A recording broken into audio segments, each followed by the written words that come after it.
Opa, eu sei que você não aguenta mais ouvir, eu pedi para você fazer o triplo C, curtir, comentar e compartilhar, mas eu peço porque 4 entre cada 10 pessoas sequer estão inscritas no canal e a maioria não ativa as notificações e nem curte o vídeo e isso prejudica o nosso algoritmo. Então ajuda a gente aí. Obrigadão. Mais um show da manhã aqui na plataforma do Fio Diário. Meu nome é Marco Antônio Costa e eu queria receber também todo mundo que está nos ouvindo pela rádio 92.3 Estúdio FM de Cascavel. Deixar um recado interessante aqui para as rádios que têm ainda vontade e querem divulgar o show da manhã. Se tiver algum espaço na grade, a gente retransmite para vocês sem custo. É só mandar um e-mail para contato@fiodiario.com que a gente retransmite. Vocês entram em contato com o nosso time técnico para fazer essa retransmissão. E, sem mais delongas, eu queria receber aqui um grande amigo. Faz um tempinho que a gente não está junto aqui, eu já sinto saudade dele, o nosso ursão, nosso queridíssimo showman, Paulo Figueiredo. Bom dia, Paulão. Tudo bem com você? E aí, Marcão, saudade também. As últimas semanas têm sido frenéticas demais, né? Muito trabalho. Semanas mais loucas de alguém que pode cobrir política no mundo, né? Olha que tem loucura demais aqui no meio da gente. Daqui a pouquinho o Pavanato e o Adriles vão entrar para nos acompanhar, mas eu já quero começar, Paulo, com a loucura que é o nosso país. Você viu a profusão de memes do Haddad, né, taxando a vida doidado, tem tudo aqui que você pode imaginar. Eu vi, tava passando ali no Times Square, Nova York, e aí vi. Tá passando. E eu preciso colocar esse trecho deste militante do PSOL que bota um terninho, bota uma gravata e quer se passar por jornalista. Com vocês, Globo News.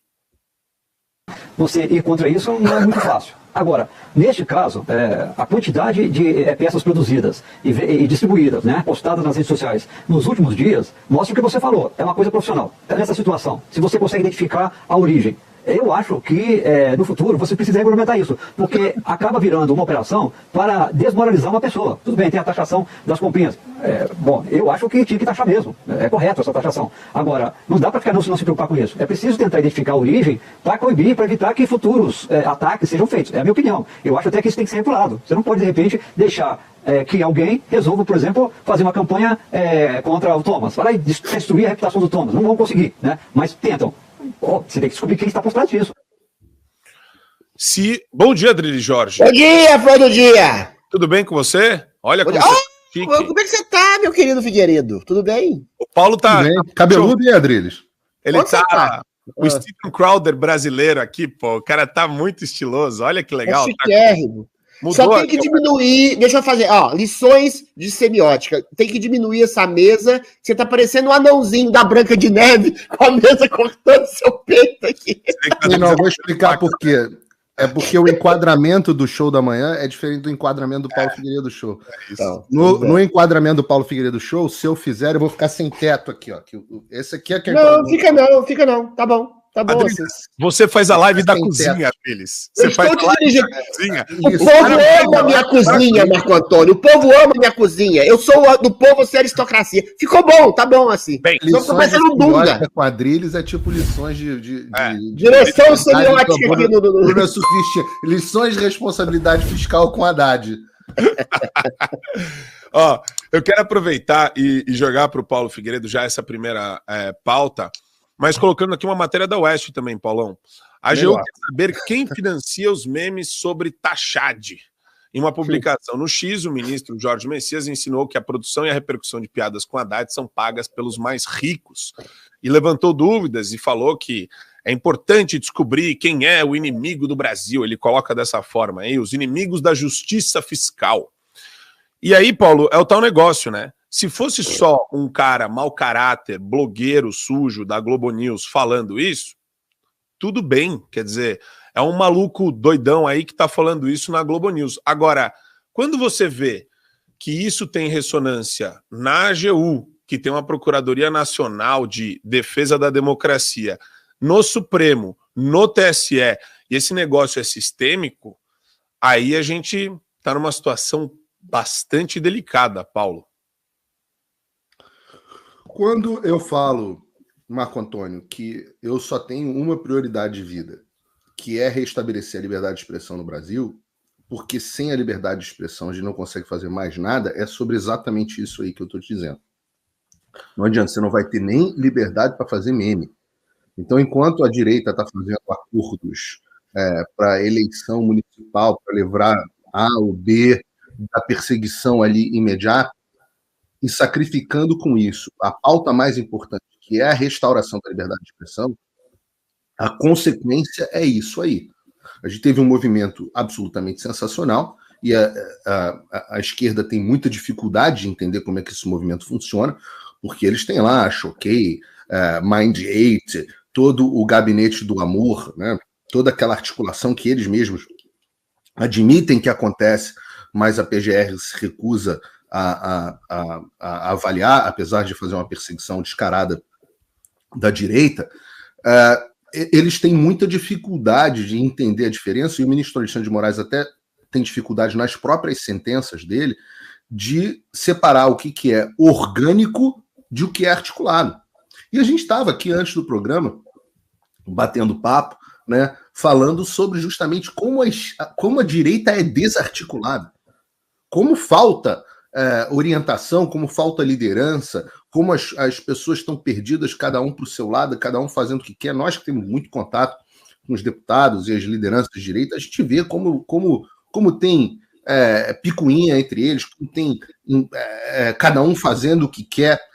A esquerda não, a esquerda tem um caminhão de dinheiro, normalmente dinheiro que tem alguma origem pública ou alguma origem de ONG internacional ou alguma coisa do tipo, amarrando e pagando dinheiro de agência de publicidade, pagando blogueiros profissionais, influenciadores profissionais, mesmo com patrocínio, para que eles sigam uma determinada cartilha. Eles acham que porque eles fazem assim, é impossível que outras pessoas façam de forma orgânica. Então, esse negócio do taxade é a característica maravilhosa do brasileiro, e isso é uma coisa que, como a esquerda perdeu o contato com as camadas populares, né, é a direita que acaba representando o povo brasileiro na internet e fazendo esse tipo de coisa. E nem que houvesse alguém pagando, a criatividade seria tão maravilhosa como essa que a gente está vendo aí. O negócio lá que vocês mostraram da entrevista com a Marília Gabriela, que não é um negócio genial. Os caras que fazem esses troços são verdadeiros gênios populares. É um negócio que, se eu parar para pensar, eu não consigo escrever um roteiro desse. Mas a internet consegue produzir. Qual o problema? O problema é a sanha desse povo, que está representada pela fala da Globo News e está traduzida institucionalmente por essa reportagem que você trouxe da Oeste, da investigação de memes na internet. Desde o início nós sabíamos que era exatamente onde isso descambaria. Se você não tem liberdade de expressão, não é que o problema é só o Paulo com as redes sociais bloqueadas há 1 ano e meio, ou 1 ano e 8 meses, ou o Felipe Martins, que não consegue, que está preso injustamente, ou o Daniel Silveira. Ontem eu recebi o advogado dele, 82 dias presos ilegalmente, além do prazo. O problema não são só essas pessoas. O problema todo é que você não consegue fazer mais nada, você não consegue criticar o governo quando ele está fazendo, por exemplo, uma resposta desastrosa à maior tragédia que o Brasil teve, climática, né, que o Brasil teve, que no caso do Rio Grande do Sul. Você não consegue criticar o governo, nem com bom humor, que foi o que nos restou, pelo aumento de impostos. Você não consegue criticar mais nenhuma ação, porque esse dilema foi um dilema resolvido pela humanidade no século XVIII, que é: se você não tem liberdade de expressão, se alguém tem a possibilidade de decidir qual é o discurso, essa pessoa vai censurar todo o discurso de oposição, seja ele qual for, como a humanidade fez do século XVIII para trás. E nós achávamos que no Ocidente nós tínhamos chegado num consenso de que o governo não poderia limitar de forma alguma a liberdade de expressão. E eu digo que isso vai para os dois lados. Eu fiz uma defesa da liberdade de expressão aqui nessa semana, quando deputados, depois eu não vi mas o pessoal na internet me falou que eles fizeram isso. O Gustavo Gaia, por exemplo, deputado que eu amo, de paixão, amigo, querido, fantástico, um dos melhores deputados que a gente tem, ou o Nicolas, outro querido que eu amo também de paixão, se Deus quiser, futuro presidente do Brasil. Dois dos melhores deputados que a gente tinha estavam pedindo, por exemplo, para cancelar o visto do Rachadonis, porque ele tinha dito que o atentado do Trump era fake. E eu virei e falei o seguinte, olha, vocês não entenderam ainda como funciona esse negócio de liberdade de expressão. Liberdade de expressão funciona, inclusive, para nego falar merda, para nego falar maluquice, para as pessoas questionarem as versões oficiais, porque do mesmo jeito que eles estão questionando a versão oficial para um lado, e eles estão no direito deles, apesar de ser uma sandice, eu estou questionando para o outro. Eu estou questionando a versão oficial do serviço secreto. Então, devem cancelar também o meu green card aqui nos Estados Unidos, porque eu estou questionando a versão oficial. Então, a moral da história é, liberdade de expressão é inegociável. Quando você começa a negociar a liberdade de expressão, é o que se chama de slippery slope aqui em inglês, né? É uma ladeira escorregadia. Termina exatamente nisso. Meme censurado na internet. 60 e poucos % dos brasileiros que têm medo de manifestar suas opiniões na internet, segundo a última pesquisa, acho que foi da Atlas, há uns 2 meses. E isso daí que o Paulo falou é muito importante, Adriles, porque a gente... olha esse ecossistema que nós estamos inseridos, né? Gleizinha, bota o post da Gleizinha. Gleisi Hoffmann diz que memes sobre Haddad são material de desinformação. Olha só, é um apito, né? O pessoal tá apitando. Ministro alvo de brincadeiras nas redes sociais pelo excesso de taxações durante a gestão do presidente Lula. E o interessante disso tudo, Adriles, é o seguinte, o desespero da turma do PT tá... olha que loucura, né? Vamos censurar, vamos perseguir, pega ele, procuradoria. Isso daqui é como se fosse uma sinalização, né? Isso daí vai ter repercussão. Se é desinformação, CIED do TSE, monitoramento de rede social do Supremo Tribunal Federal, Procuradoria Nacional de Defesa da Democracia, tá todo mundo, né, junto e misturado aí nesse time da Gleisi Hoffmann. Mas o que está desesperando esse pessoal é que até a galera da esquerda, Adriles, e a gente tem comentado isso essa semana, está difundindo e divulgando esses conteúdos. A liberdade é o fundamento máximo da humanidade. Eu diria que a liberdade, eu espero que vocês me entendam, eu vou explicar agora, é mais fundamental do que o amor. Porque não existe amor sem liberdade. Se você escraviza alguém, você não o ama. E você impede de ser amado, uma pessoa que tiraniza alguém. A liberdade é o fundamento para perseguir e tentar encontrar a verdade. A liberdade pressupõe o diálogo, a crítica, a contestação, o contraste e, eventualmente, a busca da verdade. Não existe verdade, não existe amor sem liberdade. Então, liberdade talvez seja o bem mais menosprezado da história da humanidade, que muita gente abre mão da sua liberdade por um conforto. Só que você mata seu espírito sem a liberdade. E é o que está acontecendo, por óbvio, no Brasil. Quando você chega a um ponto de querer proibir crítica, memes, caricatura, mais críticas, memes, caricaturas contra o governo, que essa é a obrigação, eu não diria do jornalismo, é a obrigação de um cidadão comum contestar todo o poder, todo o governo que por ele se acerta. Por quê? O governo, o poder, é um mal em si necessário. Necessário para civilizar. Aquilo que o Hobbes disse lá, séculos atrás. Entendeu? O homem é o lobo do homem, então você precisa de um poder, eventualmente, para dirimir ou desacentuar o pior da natureza humana, para criar uma lei em que todos possam respeitar todos. Seria o ideal que todos respeitassem a todos, todos se amassem, todos respeitassem a liberdade do outro, pela comum natureza humana. Mas a natureza humana é ambígua e complexa. Agora, quando você cria um poder que cerceia a liberdade do outro, você está extinguindo a principal função do Estado. É o Estado que vira o lobo do homem, fazendo uma caricatura do que Hobbes dizia séculos atrás. É o Estado que vai atrás do homem. É o Alexandre de Moraes, é o STF, é a própria grande mídia que deveria fiscalizar o poder, na voz desse senhor aí da Globo News, que está querendo tiranizar o homem, proibindo o meme. A primeira vez que eu vi uma notícia, eu vou dizer aqui novamente, reiterar, sobre questão de gabinete do ódio, era nesse sentido. Eram memes dizendo que a Gleice Hoffmann era gorda, chamando ela de Peppa Pig, ou coisa do tipo. Eu caí na gargalhada ao vivo. É isso que é o GDO? Na época eu achava que era ridículo, depois que eu vi que era tragicômico. Isso virou exatamente uma constante desse judiciário, que por sanha de poder, narcisismo contrariado, ódio ao Bolsonaro, ódio ao conservadorismo, ódio à direita brasileira, criou um sistema judicial de tirania, de proibir inclusive a crítica, e se contrapondo até aquilo que, eventualmente, o nosso eminentíssimo juiz Alexandre de Moraes falava. Se você não quer ser criticado, não entre no poder público. Eu diria, nem no privado. Você não sai de casa se você não quer ser criticado. Agora, você querer proibir a crítica, a sátira, que eventualmente pode ser, como mais uma vez disse o Alexandre de Moraes, leviana, agressiva, ofensiva, é você proibir exatamente a maneira de pensar, porque a maneira de pensar é crítica. Você critica legitimamente toda a realidade ao seu redor e você tem obrigação moral de ser crítico a qualquer poder que se instaura sobre você, sobre sua família, sobre seu estado, sobre seu país, sobre a sociedade.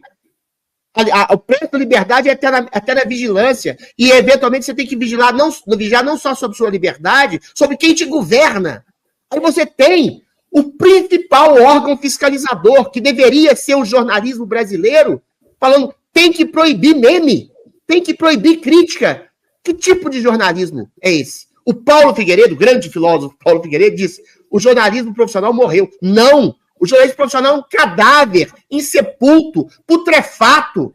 A Rede Globo faz a antítese do papel de jornalista. O Milor Fernandes dizia, jornalismo é oposição, o resto armazém de secos e molhados. A Rede Globo, o jornalismo oficial brasileiro, o jornalismo oficial da tirania brasileira, é exatamente nem seco e molhado. É um cadáver grotesco, cheirando a podre.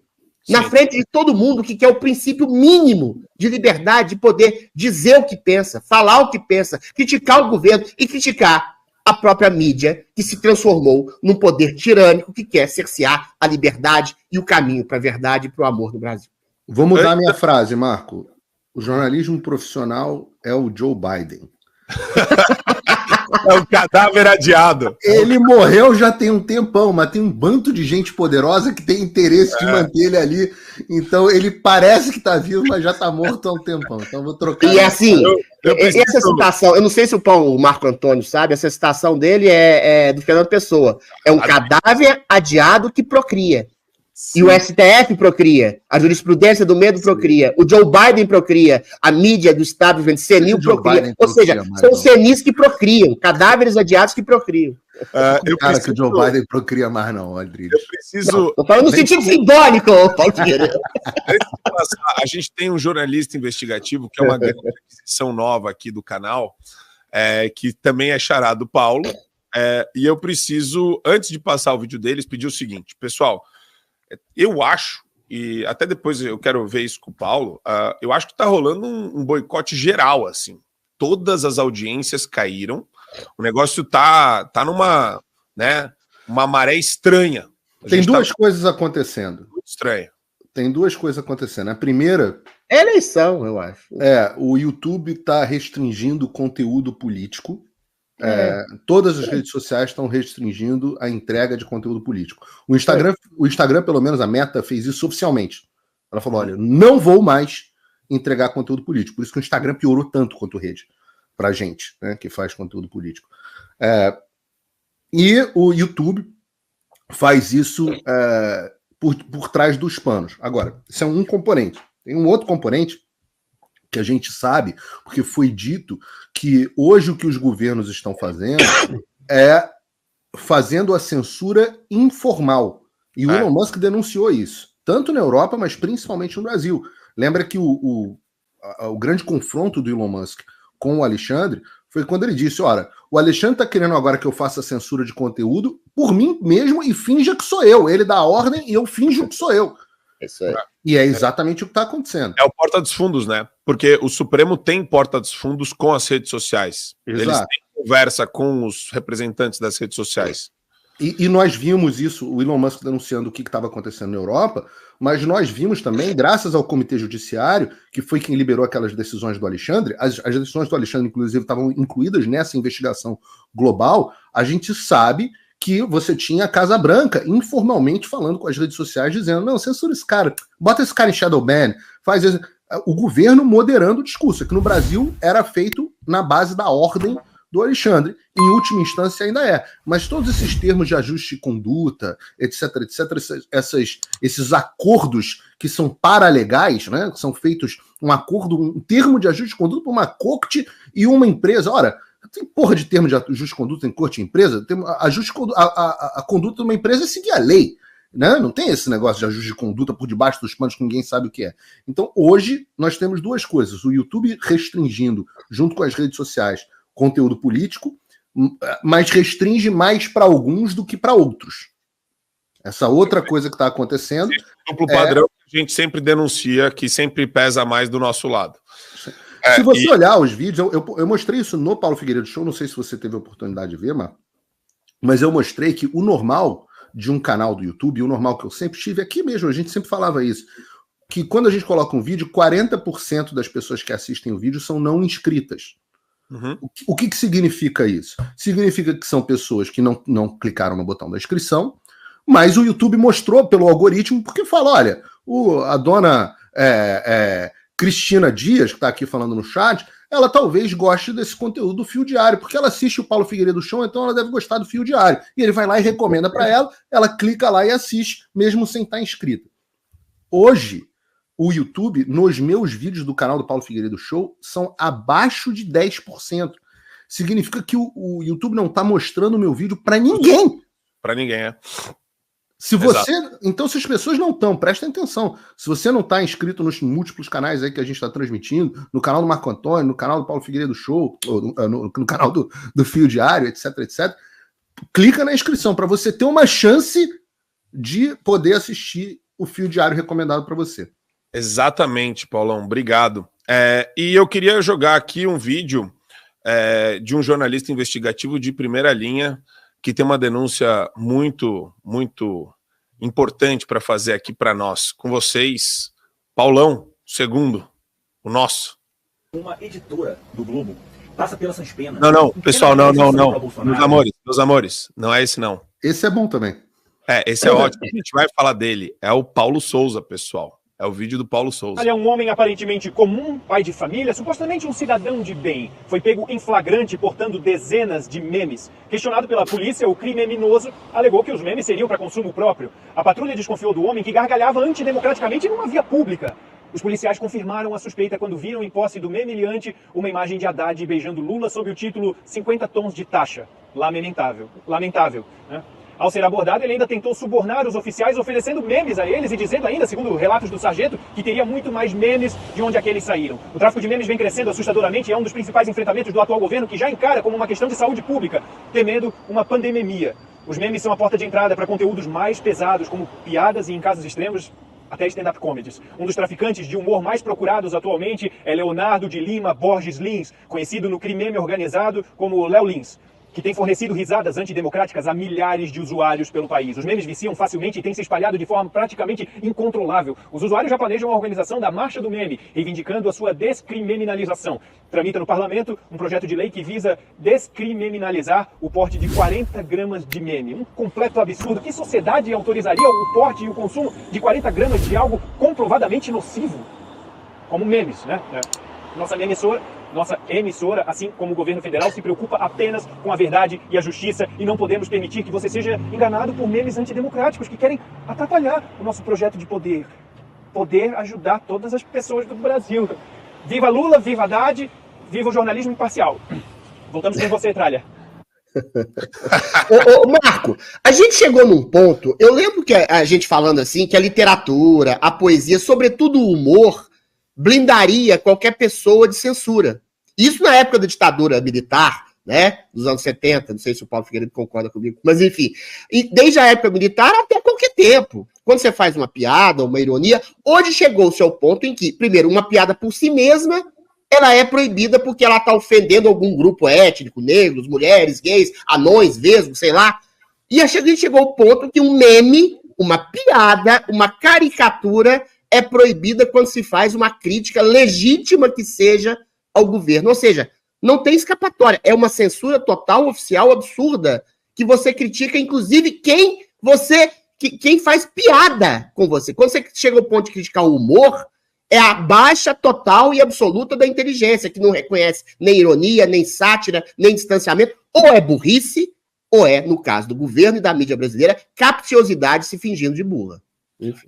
E eu preciso falar que o Paulo Souza é extremamente talentoso, inteligentíssimo. Ele é um gênio. Paulo Souza é um gênio. Ele é o Chico Anísio dos nossos tempos, cara. Que esse cara... Deus me livre, a minha rinite está cada dia pior. Aliás, teve uma menina outro dia que falou que achava que todo mundo sabia porque que eu ficava fungando tanto, como se eu fosse cheirador. Minha filha, todo mundo sabe que eu cheiro, porque eu cheiro, não, porque eu fungo tanto. Porque eu tenho 4 gatos. Tem uns presidentes que usavam supositório, é só você mudar pelo original. Exato. Eu tenho 4 gatos e sou alérgico a gato. Então, e agora ainda estou com um 5º gato da minha ex-mulher na minha casa quando ela está viajando. Negócio de maluco. O Paulo Souza, ele é um cara que, se tivéssemos em condições normais de temperatura e pressão, ele estava com um programa na Rede Globo. Alguém montar um texto desse, ou quando ele montou o texto que ele montou sobre o suposto, no caso o ataque do Trump, é coisa de gênio. E o Paulo tem milhões de textos geniais com pouquíssimos recursos. Aliás, foi um cara extremamente perseguido, teve que ficar aqui nos Estados Unidos, onde eu tive o prazer de conhecê-lo aqui pessoalmente. E é um cara brilhante. Você estava falando do regime militar, Adriles, e pensa no regime militar, os grandes programas de humor que a gente tinha e como o humor era utilizado como uma forma, né? Eu sempre lembro, tem um programa, o programa do Jô Soares se chamava Viva o Gordo e Abaixo o Regime. Era maravilhoso. E havia essa liberdade literária. Eu não sei se era burrice dos censores. O Milor Fernandes falou uma coisa no final do regime militar, que ele falou assim, aí o Pasquim estava quebrado.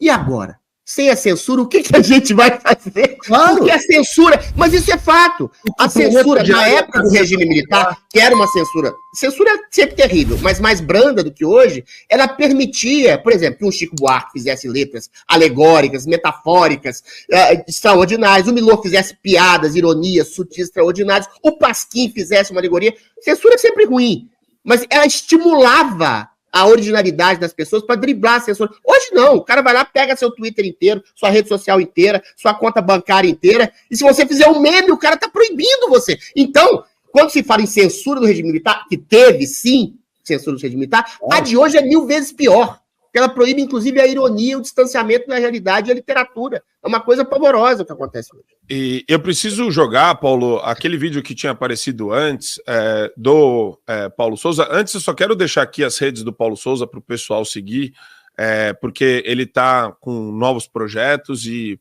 a gente está nessa parceria em lugar algum. Ele está sempre trazendo vídeos inéditos aqui para o Show da Manhã.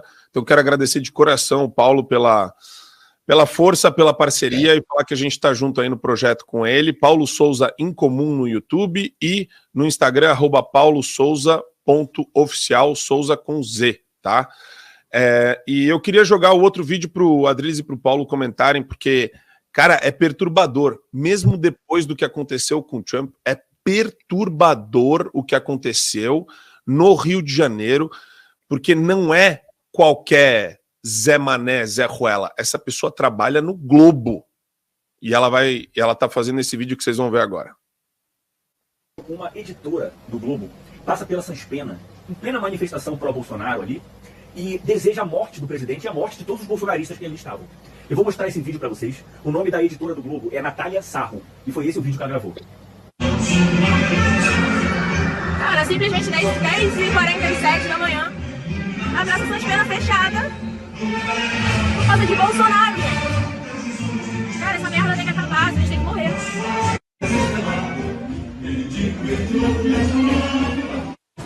Gente, então foi isso. Eu não falo aqui porque eu tenho muita vergonha de ficar falando, mas a Praça Sans Pena toda fechada. Acho que desde 8 horas da manhã que falaram lá no compromisso que eu tava indo. E assim, muita gente, negócio assustador. mesmo pra gente assim, tomar cuidado. Acho que o Cláudio Castro estava lá também, enfim, muita reunião de bandido. E transtorno total. Ele fechou, ali é cheio de ponto final. Enfim, um absurdo. Um absurdo completo, depois de tudo que aconteceu de pandemia, tudo.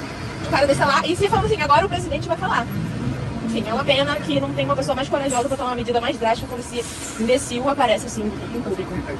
Cadê a Polícia Federal? Cadê o Ministério Público? Cadê o STF? Porque se fosse ao contrário, né, se fosse um movimento do Lula e um bolsonarista falasse isso, ele já estaria preso na cadeia cumprindo 17 anos de prisão. Então vamos parar com essa hipocrisia, eu quero ver qual atitude vai ser tomada. Aí, Paulo, a questão que fica é o seguinte, a gente tem falado muito da esquerda convidando a violência direta, né? E a gente fala muito e defende muito liberdade de expressão, mas o que deixa, independentemente do discurso, de uma investigação, de qualquer coisa, o que eu gosto de expor é a sanha odiosa da esquerda e da extrema esquerda que está nas redações desses jornais. Porque é isso que a gente está vendo aqui, não é? Eu não sou polêmico aqui de não ver crime na fala dela, né? Ela não fez nenhuma ameaça direta ou qualquer coisa do tipo, e a liberdade de expressão prevê esse tipo de coisa, e a esquerda sabe disso, porque eles utilizam isso há muito tempo, né? Você vê aqui nos Estados Unidos, no próprio Paulo Figueiredo Show, eu mostrei, tá no meu site, inclusive, 16 vezes onde a esquerda abertamente desejou a morte do Donald Trump. Nós temos a Madonna dizendo que ela ia explodir a Casa Branca, que ela tinha vontade de explodir a Casa Branca. Nós temos Snoop Dogg dando tiro na cabeça do Trump no clipe. Nós temos encenação na Broadway de nego matando, esfaqueando o Trump. Isso é permitido pela liberdade de expressão. E eu sei que parece controverso isso, mas como eu acho que mais do que o Elon Musk, um absolutista da liberdade de expressão, eu acho que essa pessoa tem o direito de dizer isso, porque é o que ela pensa. E não é só o que ela pensa, é o que muita gente da esquerda pensa. O que a gente começa a entrar num terreno problemático quando a gente começa a entender o discurso deles. Porque o que eles dizem? E a gente tem que tomar cuidado para não absorver a cultura do inimigo. Eles dizem que existe um negócio chamado discurso do ódio. Discurso de ódio é perigoso. E a gente tem que tomar cuidado para a gente não absorver essa mentalidade. Que eles dizem, existe um discurso de ódio, esse discurso de ódio é perigoso e por isso nós temos que proibi-lo. Não interessa se ela desejou a morte explicitamente ou não explicitamente. Nós não temos não temos o direito de proibi-lo, mas é justamente o que eles fazem. O que eles fazem conosco eles dizem, olha, o que essas pessoas defendem é odioso, é perigoso, então quando você diz que, sei lá, vou dar um exemplo qualquer aqui, que só existem 2 sexos e não existem 317 gêneros, ou sei lá, acho que já são mais do que isso, você está promovendo um discurso que é de ódio, e que, portanto, pode gerar violência contra uma pessoa que for trans. Então eles vão e falam, vamos proibir esse discurso de acontecer.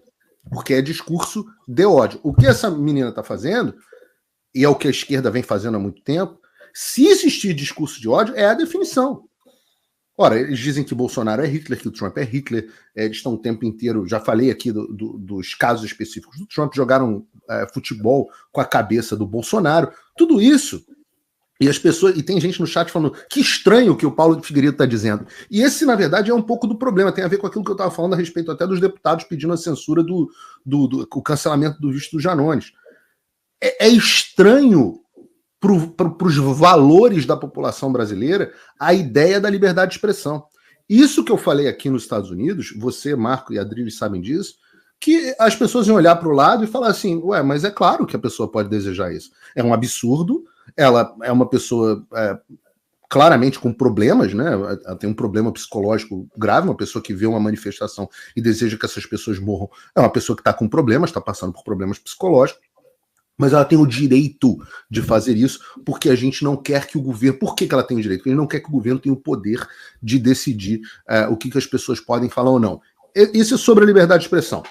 Posto isso, é muito importante, muito oportuno que nós tenhamos uma jornalista, parece que ela tem um cargo de editora no Globo, expressando o que ela sente.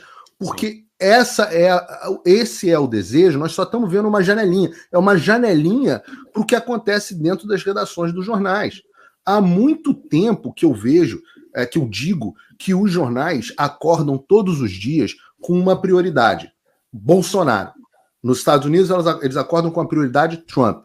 No Brasil, eles acordam com a prioridade Bolsonaro. A prioridade dita, explícita para os jornalistas é se livrar do Bolsonaro a qualquer custo. E essa é a mentalidade dessas pessoas.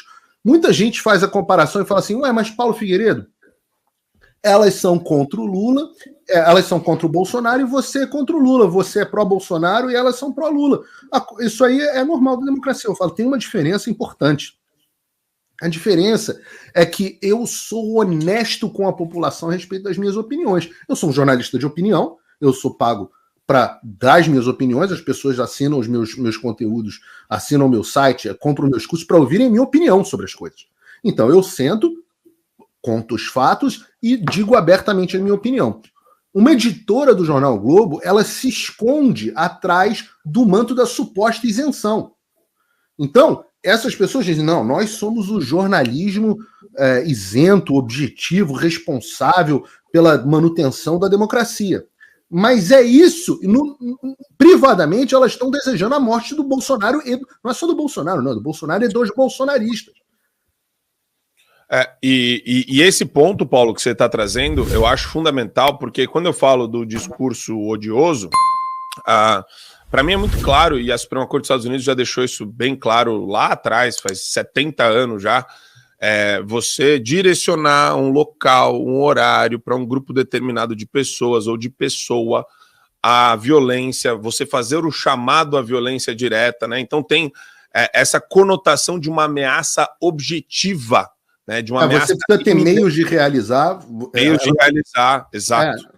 Então, você precisa ter meios de realizar, você precisa ser objetivo e pontual em relação ao que você está fazendo. Se ela virasse e falasse assim, olha, estou conclamando o Comando Vermelho para vir aqui chacinar todos esses bolsonaristas, crime. Dizer, eu desejo que o Bolsonaro morra, como inclusive fez um colunista da Folha de São Paulo. Da Folha de São Paulo. Schwartzman, exato. Desejo. Isso não é crime. Não é crime.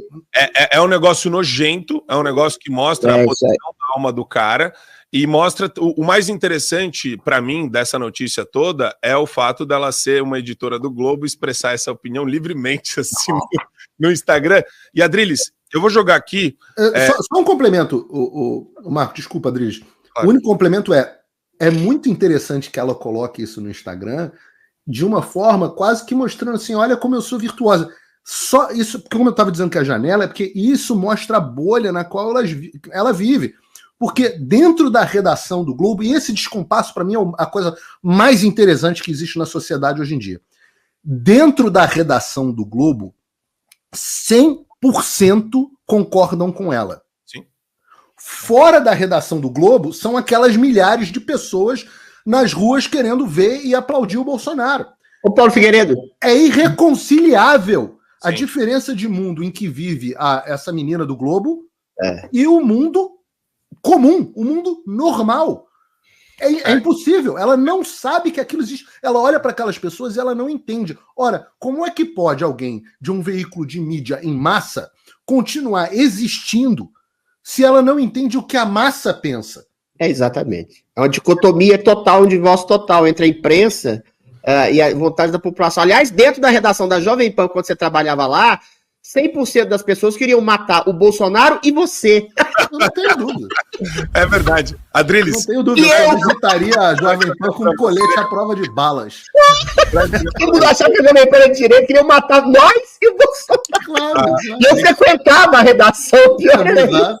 Opa, eu sei que você não aguenta mais ouvir. Eu pedi para você fazer o triplo C, curtir, comentar e compartilhar. Mas eu peço porque 4 entre cada 10 pessoas sequer estão inscritas no canal e a maioria não ativa as notificações e nem curte o vídeo e isso prejudica o nosso algoritmo. Então ajuda a gente aí. Obrigadão.